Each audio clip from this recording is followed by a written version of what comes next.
शुभ दिवस। जय हिंद। जय हिंदी। प्रिय विद्यार्थियों, आज भाषा बोध के अंतर्गत हम सभी पर्यायवाची शब्द पढ़ेंगे। पर्यायवाची शब्द पढ़ें इसके पूर्व आप दोहरा लें कि भाषा किसे कहते हैं। भाषा, जब कोई व्यक्ति दूसरे व्यक्ति से अपने भाव और विचारों को प्रकट करता है और दूसरों के विचारों, भाव और संदेशों को पूर्णतः समझ लेता है, तब उसे भाषा कहते हैं। भाषा इतनी आवश्यक है कि हम बगैर भाषा के जानवरों के समान ही हो जाएंगे। जब हमारे मन में किसी दूसरे व्यक्ति से अपने भावों को, विचारों को प्रकट करना होता है, चाहे वो किसी दूसरे शहर में रह रहा हो या फिर अपने साथ में रह रहा हो, हम जिस माध्यम का इस्तेमाल करते हैं उसे भाषा कहते हैं। जैसे हम एक स्थान से दूसरे स्थान पर जाने के लिए विभिन्न प्रकार के साधन इस्तेमाल करते हैं, मोटर गाड़ियों का इस्तेमाल करते हैं, साइकिल का इस्तेमाल करते हैं और हम एक स्थान से दूसरे स्थान पर पहुंच जाते हैं।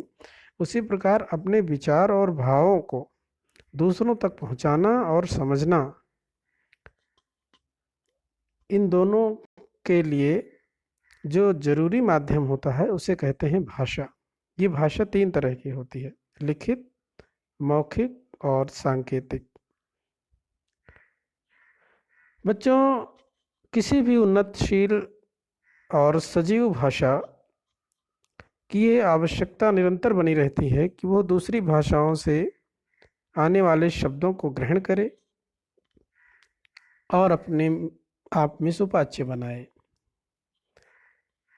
हमारे देश में समय समय पर अनेक तरह के आक्रांता आए और उन्होंने अपना प्रभाव यहाँ की संस्कृति पर डाला, बोली बानियों पर डाला।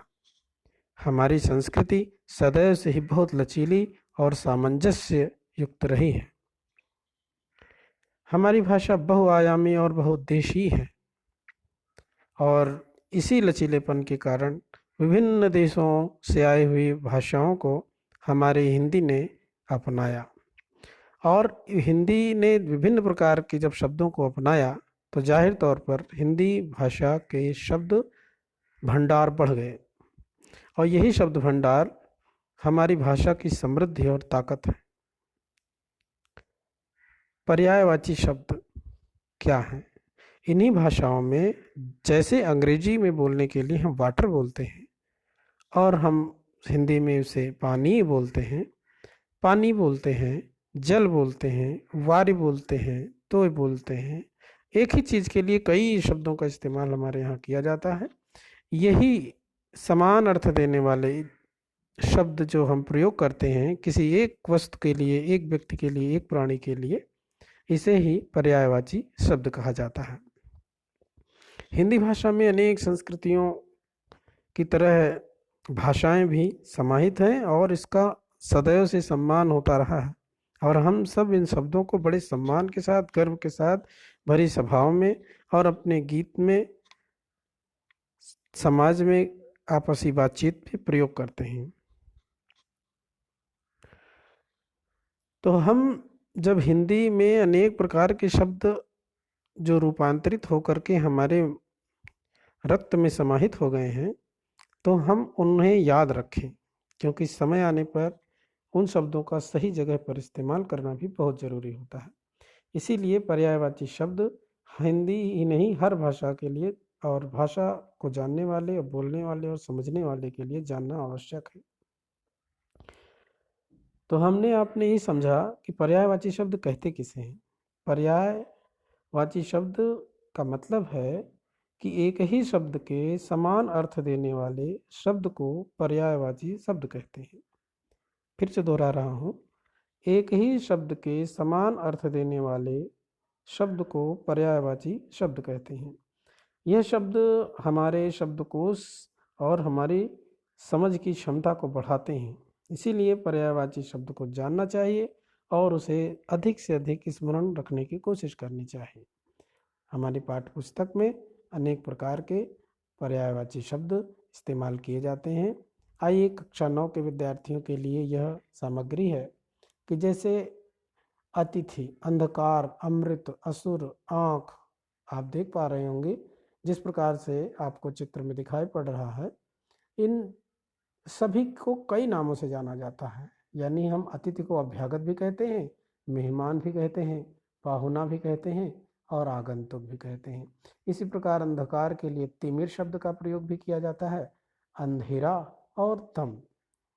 तो इस प्रकार से हम देखें कि आँख, देखो हम आँख को नयन भी बोलते हैं, लोचन भी बोलते हैं, चक्षु भी बोलते हैं, अक्ष भी, दृग और नेत्र भी। इसी तरह आग को भी अग्नि, अनल, पावक, ज्वाला, हुतासन, ऐसे शब्दों को आप देख पा रहे होंगे।